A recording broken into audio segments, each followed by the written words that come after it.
अलमपुर नाम के एक गांव में एक गरीब किसान रहता था।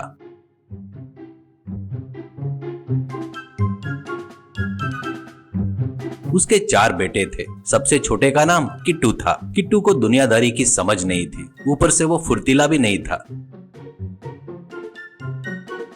जब बाकी सब अपने पिता की मदद करते तो वो कोई भी काम ठीक से नहीं करता था। एक दिन जब खेत पर सबको खाना परोस रहा था तो उसके हाथ से बर्तन फिसलकर गिर गया। सारा खाना जमीन पर गिरा देखकर उसके पिताजी को बहुत गुस्सा आया। जी, तुम्हारा जैसे आलसी आदमी इस दुनिया में और कोई नहीं होगा। तुम्हें खाना खिलाना बेकार है। तुम किसी काम के नहीं हो, निकम्मे हो। मैंने पिछले जन्म में क्या पाप किए थे कि तुम मेरे बेटे के रूप में पैदा हुए। ऐसा कहकर उन्होंने उसे डांटा, जिससे किट्टू को बहुत गुस्सा आया। किट्टू, क्या मैंने जानबूझकर गिराया? तुम हमेशा ऐसे ही कहते रहते हो, हर बात पर डांटते रहते हो। अगर तुम्हें इतनी तकलीफ है तो मुझे तुम्हारे साथ रहने की जरूरत नहीं है। ऐसा कहकर गुस्से में वहीं पड़ी एक कंबल उठाई और चला गया। वो कहाँ जाना ये जाने बिना वो चलता रहा और एक अनिश्चित यात्रा पर निकल पड़ा।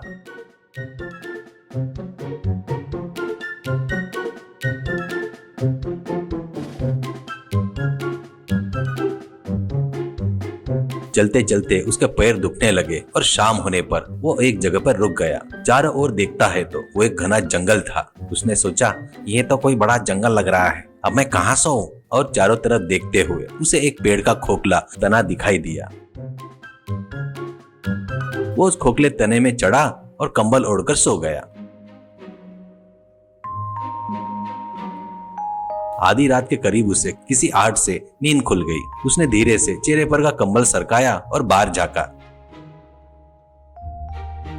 सामने 2 चोर एक जलती हुई मशाल की रोशनी में अपना चुराया हुआ सोना देख रहे थे और आपस में बात कर रहे थे। एक ने हीरे के हार को लेकर कहा, बाकी सारे गहने चुराना एक बात है और इसे चुराना दूसरी बात है। इसे राजकुमारी अपने गले में पहनकर सो रही थी। उसे निकालने के लिए बहुत चतुराई और अपने पूरे अनुभव का इस्तेमाल करना पड़ा। किस्मत अच्छी थी कि वो जागी नहीं। ऐसा कहते ही सुनकर किट्टू ने सोचा, ओहो, मतलब इन्होंने सारे गहने राजमहल से चुराए होंगे, यानी ये लोग चोर होंगे और इन्होंने बहुत सुंदर और कीमती गहने चुराए होंगे। यह सोचते ही ठंड के कारण अचानक छींक आ गई। उसने जोर से छींका। चोर चौंक गए और पेड़ के खोखले तने में देखा। उस अंधेरे में उन्हें कंबल ओढ़े किट्टू दिखाई दिया, लेकिन उन्होंने उसे भालू समझ लिया। अरे बाप रे, भालू भालू भागो रे, अरे भागो रे भालू भालू। चिल्लाते हुए दोनों वहां से भाग गए।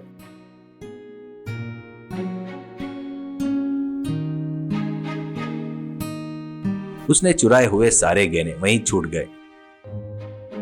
किट्टू ने पेड़ के खोखले तने से बाहर निकला और गहने को देखकर सोचा, बेचारे गहने खो जाने पर महाराज कितने दुखी हो रहे होंगे। अगर मैं इन्हें उन्हें वापस कर दूं तो बहुत खुश होंगे। ऐसा सोचकर उसने एक पोटली बांधी और चल पड़ा। कुछ दूर चल ही रहा था कि सुबह हो गई।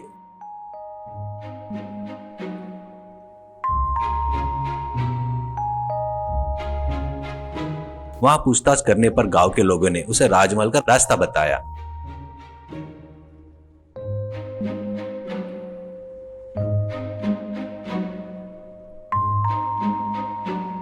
वह चलता रहा और शाम होते होते महाराज के महल के पास पहुंच गया। उसने द्वारपाल से कहा, मुझे महाराज से मिलना है। कहते ही द्वारपाल ने उसे तिरछी नजर से देखा और कहा, अरे तुम्हें राजा से क्या काम है? वह तुम्हारे जैसे लोगों से नहीं मिलते।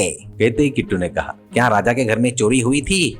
उसने कहा, हाँ हुई थी, तो क्या? कहते ही किट्टू, मैंने चुराया हुआ सोना वापस लाया हूँ, मुझे इसे वापस सौंपना है। कहते ही द्वारपाल घबराया, फिर संभला और वहां से गुजर रहे दूसरे सिपाही को अपनी जगह पर रुकने को कहा और किट्टू को अपने साथ ले गया।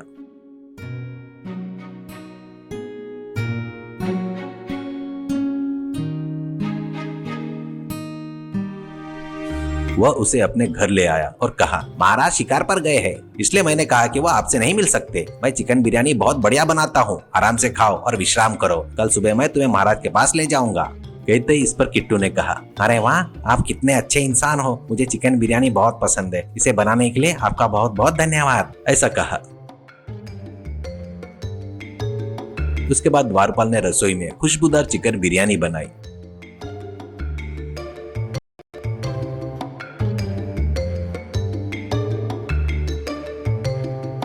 फिर उसने 2 प्लेट में निकाला और एक प्लेट पर कोई नशीला पदार्थ छिड़क दिया।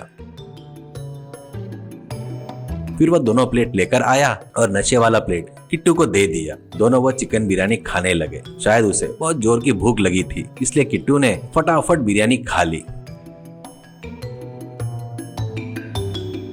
उसके बाद सोए हुए किट्टू पर नशा चढ़ गया और वो गहरी नींद में चला गया। द्वारपाल ने पोटली निकाली और छिपा दी। उसके बाद क्या हुआ पता नहीं, लेकिन सूरज डूबने के समय किट्टू की नींद खुली तो वह एक सुनसान जगह पर पड़ा था। उसके शरीर में दर्द महसूस हो रहा था। उसे समझ नहीं आ रहा था कि क्या हुआ। वो कमजोरी में चल रहा था और उसे एक झोपड़ी के सामने एक बूढ़ी औरत दिखाई दी।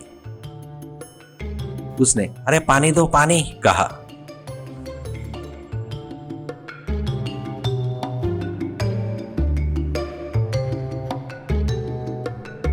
तो उस बुढ़िया ने पीने के लिए पानी दिया। पानी पीने के बाद उसने पूछा, कौन हो बेटा तुम? कहते ही किट्टू ने उसे सब कुछ बता दिया।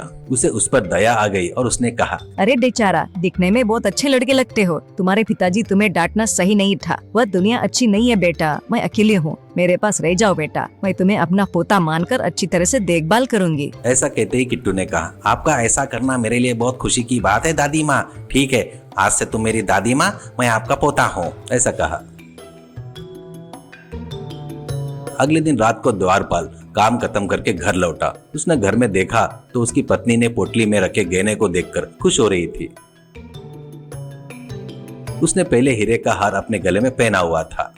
यह देखकर वह डर गया और कहा, अरे बाप रे, तुमने तो गजब कर दिया। ये सारे गहने महाराज के हैं और तुमने ये हार पहनकर किसी को दिख गई तो राजा के हाथों से हम दोनों की जान चली जाएगी। जल्दी से इसे उतारो, अंदर रखो, इसके बारे में बाहर किसी को मत बताना। ऐसा कहते ही उसने कहा, मैं ये बात किसी को नहीं बताऊंगी, लेकिन आज रात के लिए मैं ये हार पहन कर घर में खुश होना चाहती हूँ। कृपया मना मत करना। ऐसा कहते उसने हाँ कर दी। उसने वह हार पहनकर पूरी रात सोकर बिताई।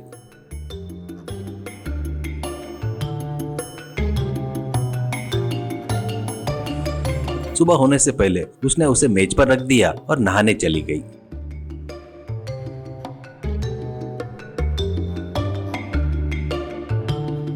तभी पता नहीं कहां से एक कौवा घर में घुसा आया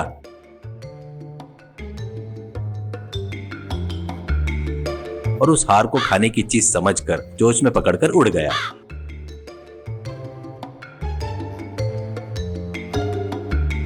वह उड़ता रहा और बूढ़ी औरत की झोपड़ी पर उतरा।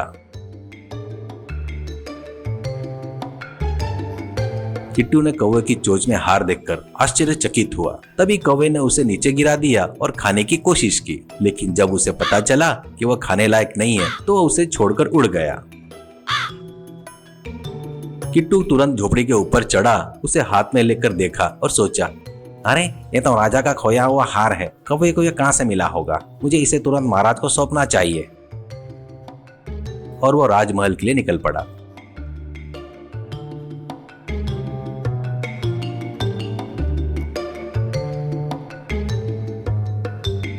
वहां उसे वही द्वारपाल मिला। उसने द्वारपाल से कहा, आपने कहा था कि राजा शिकार पर गए हैं। आपने कल वो सोना महाराज को सौंप दिया होगा ना? तो फिर वो हार कौवे को कैसे मिला? इसका मतलब ये है कि वो सोना अभी तक महाराज तक पहुंचा नहीं है। ऐसा कहते ही घबराए हुए द्वारपाल ने किट्टू को ही चोर ठहराने की कोशिश की और अरे चोर चोर चोर चोर चिल्लाया।